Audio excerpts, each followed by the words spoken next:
Hello students, welcome to our info education channel. আশা করছি তোমরা সকলে ভালো আছো। আজকে আমি তোমাদের সাথে আলোচনা করব ক্লাস 8-এর জিওগ্রাফি ফার্স্ট সামেটিভ এক্সামের সাজেশান। এখানে হলো যে তোমাদের মেন 4টে চ্যাপ্টারের পরীক্ষা হবে। First chapter, second and third, আর হলো যে তোমাদের ভারতের প্রতিবেশী দেশসমূহ, এই এই 4টে চ্যাপ্টারের পরীক্ষা হবে, যেখানে হলো যে তোমাদের 2, 3 আর 5-এর সর্বোচ্চ মান থাকবে। 2 নম্বরেরটা হবে তোমাদের 2 নম্বরের প্রশ্নটা থাকবে ভারতের প্রতিবেশী দেশসমূহ, ওখানে 2 নম্বরের প্রশ্ন থাকবে।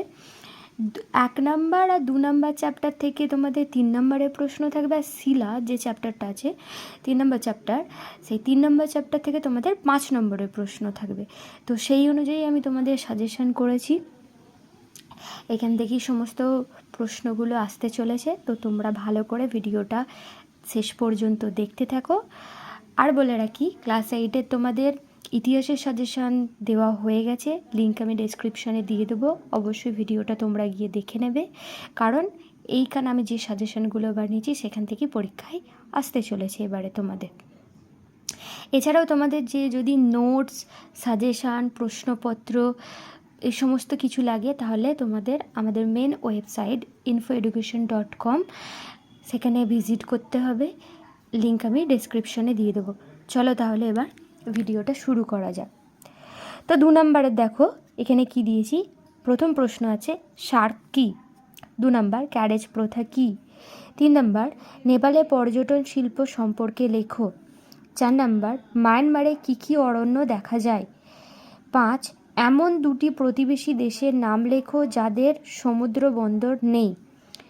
6 ভারতকে উপমহাদেশ বলা হয় কেন। 7 দারুচিনি দ্বীপ আমাদের কোন প্রতিবেশী দেশকে বলা হয়। এই দেশটির প্রধান অর্থকরী ফসলটির নাম কি। 8 বাংলাদেশে কী কী পণ্য ভারতে রপ্তানি করে। এবার দেখো 3 নাম্বার, বললাম তোমাদের 3 নাম্বার আছে কি, first chapter and second chapter থেকে 3 নাম্বারের প্রশ্ন আছে। এখানে দেখো কি আছে। প্রথম প্রশ্ন, প্যানজিয়া ও প্যানথালাসা কাকে বলে।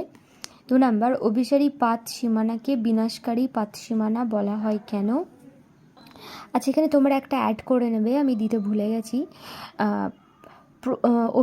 অপসারী পাত সীমানাকে গঠনাত্মক পাত সীমানা বলা হয় কেন, বা 3 প্রকার চিত্রসহ 3 প্রকার পাত সীমানা সম্পর্কে লেখো।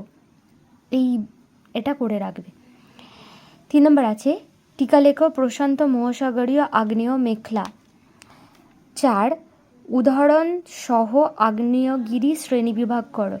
এটা হলো যে অগ্নুদ্গমের প্রকৃতি অনুসারে ওই সুপ্ত আগ্নেয়গিরি, মৃত আগ্নেয়গিরি, এটা।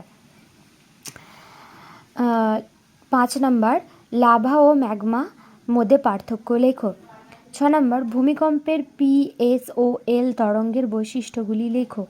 7 টিকা লেখো সিসমোগ্রাফ ও রিক্টার স্কেল। 8 অগ্নুদ্গমের প্রকৃতি অনুসারে আগ্নেয় শিলার শ্রেণী বিভাগ করো। আচ্ছা, এটা আগ্নেয় শিলা, হ্যাঁ, এটা 5 নম্বরের প্রশ্ন থাকবে, এখানে থাকবে না। 9 নম্বর বিভিন্ন স্তর ও বিযুক্ত রেখা সহ পৃথিবীর অভ্যন্তরে চিহ্নিত চিত্র অঙ্কন করো এবং বর্ণনা করো। 5 নম্বর শিলা থেকে কিভাবে মাটি সৃষ্টি হয়। 2 নম্বর মান 5 এর 1 নম্বর হলো যে শিলা থেকে কিভাবে মাটি সৃষ্টি হয়। শিলা থেকে বললাম যে সব 5 নম্বরে পড়বে।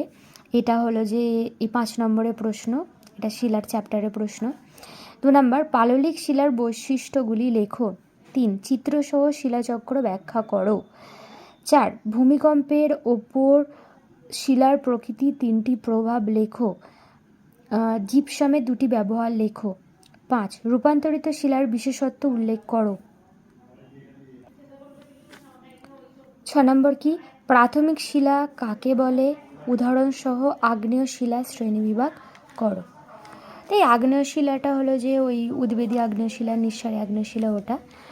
তো এই ছিল আজকের ভিডিও। তোমাদের আর কোন কোন বিষয়ের ওপর ভিডিও লাগবে সাজেশানের, অবশ্যই তোমরা কমেন্ট করে জানাও, আমি ভিডিও দেওয়ার চেষ্টা করব। এই ভিডিওটা তোমাদের ভালো লেগে থাকলে লাইক করবে, বন্ধুদের সাথে শেয়ার করবে এবং চ্যানেলে নতুন হয়ে থাকলে অবশ্যই সাবস্ক্রাইব করতে ভুলবে না।